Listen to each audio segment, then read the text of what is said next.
चर्चा कर रहे थे। केसी वेणुगोपाल पहुंचे जयपुर। तस्वीरें भी आपके सामने अब से कुछ ही सेकंड के अंदर देखिए। तस्वीरें जयपुर से हैं। केसी वेणुगोपाल पहुंचे। सबसे पहले फर्स्ट एरिया आपको तस्वीरें दिखा रहा है। देखिए उनका स्वागत किया गया, अगवानी की गई है पीसी चीफ डोटासरा के द्वारा और साथ ही साथ प्रदेश प्रभारी सुखजिंदर सिंह रंधावा भी पहुंचे। आपको याद होगा इससे पहले स्क्रीनिंग कमेटी के अध्यक्ष गौरव गोगोई भी कल पहुंचे थे जयपुर। अब लगातार मंत्रणा का दौर चल रहा है। विधानसभा चुनाव के लिहाज से चुनावी मौसम और मौसम के लिहाज से अब लगातार बड़े नेताओं का आना जाना राजस्थान में लगा हुआ। इससे पहले प्रियंका गांधी भी पहुंची थी। टॉक के निवाई में जनसभा को उन्होंने संबोधित किया था और बड़े प्रहार इस दौरान केंद्र सरकार पर किए गए थे। G20 समिट को लेकर के भी उन्होंने बातचीत करी थी और यहां तक कहा था कि जिस तरह से राजस्थान सरकार योजनाएं लेकर आ रही हैं गरीब कल्याण के लिए, महिलाओं से जब मिल रही हूं तो मोबाइल फोन देख करके हाथों में खुशी हो रही है। लेकिन ये तस्वीरें देखिए। हमारे साथ पॉलिटिकल एडिटर योगेश शर्मा जुड़ गए हैं। योगेश जी, जानकारी दीजिएगा। अब बड़े नेताओं का राजस्थान में जमावड़ा। इससे पहले प्रियंका गांधी पहुंची थी, गौरव गोगोई पहुंच चुके हैं, वेणुगोपाल पहुंचे हैं। अब इसके बाद क्या कुछ कार्यक्रम रहेगा, क्या चर्चा की जाएगी यहाँ कार्यकर्ताओं से, विधायकों से, नेताओं से? देखिए, कोर कमेटी जो कांग्रेस की नवगठित है उसकी बैठक होनी है और इसके लिए वेणुगोपाल जयपुर आए हैं। पहले से था कराना था लेकिन कल स्थगित हुआ कार्यक्रम और अभी थोड़ी देर बाद ही कांग्रेस के वार रूम में कांग्रेस की कोर कमेटी की बैठक होगी। 10 सदस्यीय कोर कमेटी जो कि प्रभारी सुखजिंदर सिंह रंधावा इसके कन्वीनर है। मुख्यमंत्री अशोक गहलोत, प्रदेश कांग्रेस अध्यक्ष गोविंद सिंह डोटासरा, सचिन पायलट, हरीश चौधरी, डॉक्टर सीपी जोशी और गोविंद राम मेघवाल, तमाम प्रमुख नेता, मोहन प्रकाश कोर कमेटी के सदस्य हैं, वो मौजूद रहेंगे इस 10 सदस्यीय कोर कमेटी की बैठक में। और अभी प्रियंका गांधी की जो रैली हुई है निवाई में, उसके बाद सीधे ही एयरपोर्ट पहुंच गए थे प्रभारी रंधावा और डोटासरा। तस्वीरों में आप देख सकते हैं कि स्वागत करते हुए यहाँ पर प्रभारी स्वागत कर रहे हैं और प्रदेश कांग्रेस अध्यक्ष, कांग्रेस के राष्ट्रीय संगठन महासचिव वेणुगोपाल का स्वागत कर रहे हैं। कुछ ही देर में यहाँ से वेणुगोपाल तकरीबन 6 बजे के लगभग पहुंचने का कार्यक्रम है कांग्रेस वॉर रूम में और उसके बाद कांग्रेस कोर कमेटी की बैठक की शुरुआत होगी और कांग्रेस चुनावी रणनीति को लेकर ये बैठक रखी गई है। योगेश जी, एक और जानकारी दीजिएगा। हालांकि हम आप पूरी जानकारी दे रहे हैं कि बैठक लेने के लिए आए हैं। कल गौरव गोगोई भी पहुंचे थे, लेकिन अब क्योंकि प्रियंका गांधी भी आज पहुंची थी और मेरा सवाल उनके लिए ही इस लिहाज से, क्योंकि आपको याद होगा कि जब हिमाचल प्रदेश में चुनाव हो रहे थे, जब प्रियंका गांधी वहां पहुंची थी, मैं 31 तारीख का अक्टूबर माह की बात कर रही हूँ, प्रियंका गांधी पहुंची थी और उस दौरान आपको याद होगा उन्होंने एक बयान दिया था मंडी में सभा करते हुए। उन्होंने कहा था कि जो परंपरा बनाई है हिमाचल के लोगों ने,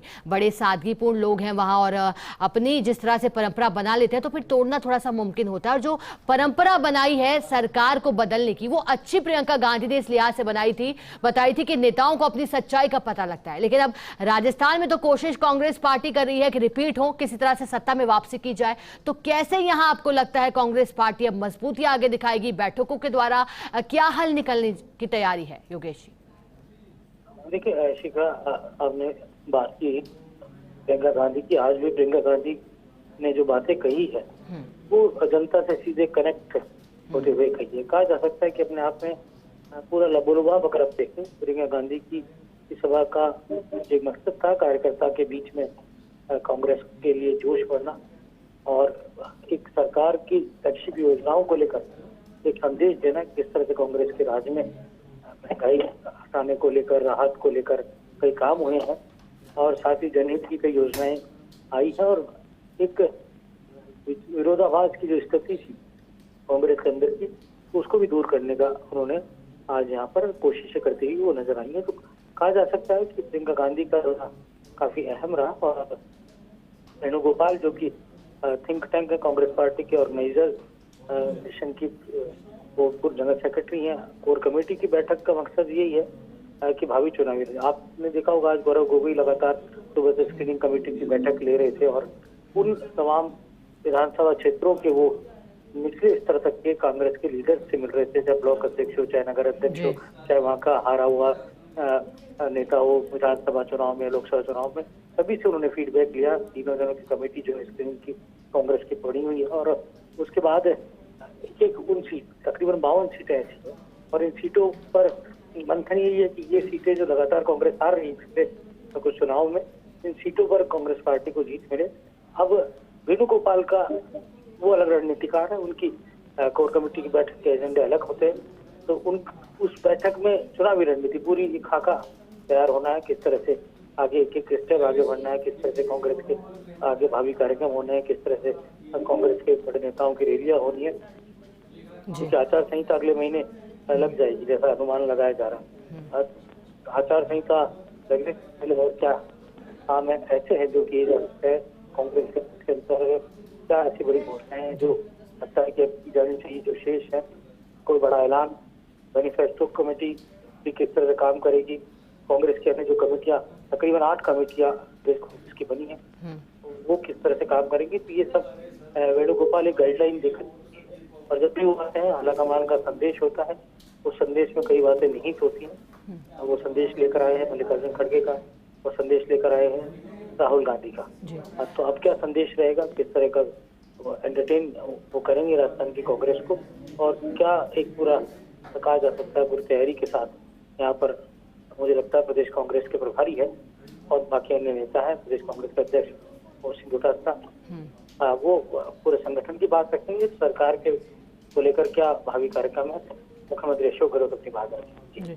योगेश जी, एक और जानकारी दीजिएगा। 25 सितंबर को चुनावी साल के लिहाज से सीकर में जेजेपी भी शक्ति प्रदर्शन करने जा रही है, जो कि जयंती है चौधरी देवीलाल की 110वीं, उसका कार्यक्रम रखा गया है। और जब दुष्यंत चौटाला के लिहाज से हमारे सहयोगी लक्ष्मण राघव ने भी बातचीत करी थी और पूछा था सवाल हनुमान बेनीवाल से आरएलपी को की क्या तैयारी रहेगी, तो अब कांग्रेस पार्टी के समक्ष कई चुनौतियां हैं। जेजेपी ने भी ऐलान कर दिया है कि 25 से 30 विधानसभा सीटों पर वो उम्मीदवार उतारेगी। तो ऐसे में अब क्या लगता है, क्या रणनीति कांग्रेस पार्टी तैयार कर सकती है?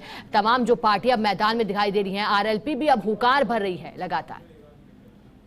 देखिए जेजेपी का कहा जा सकता है लगातार उनके दौरे होते हैं, पिता के भी दौरे हुए हैं, उनके भाई ने भी दौरे किए हैं और एक अस्तित्व तलाशने की कोशिश है राजस्थान में। आपको ध्यान हो कि चौटाला परिवार से ही निकली पार्टी इंडियन लोग कहा गया, उसके बैनर तले चुनाव लड़े जा चुके हैं परिवार के सदस्यों ने, और खुद चौधरी देवीलाल भी राजस्थान से चुनाव लड़े थे, वो चुनाव जीते थे और राजस्थान से ही इन लोग के विधायक भी चुनाव जीते, खुद दुष्यंत चौटाला के पिता ने यहाँ से चुनाव जीता था। अब काफी अच्छा हो गया जब एक कहा जा सकता चौटाला के परिवार का राजस्थान में राजनीतिक रसूखात को लेकर अब फिर से कोशिशें एनडीए के साथ गठबंधन की बात की जा रही है और ये भी कहा जा रहा है कि समझौते के तहत कुछ सीटें भी लेंगे। अब कितनी सीटें लेंगे, अब कितना कुछ आपका जो समझौता होगा किन इलाकों में होगा, ये बहुत महत्वपूर्ण है। लेकिन ये जरूर है कि शेखावाटी का अंचल शहरी क्षेत्र और खासतौर से बिल्कुल योगेश जी, देखने लायक रहेगा कि आखिरकार क्या संदेश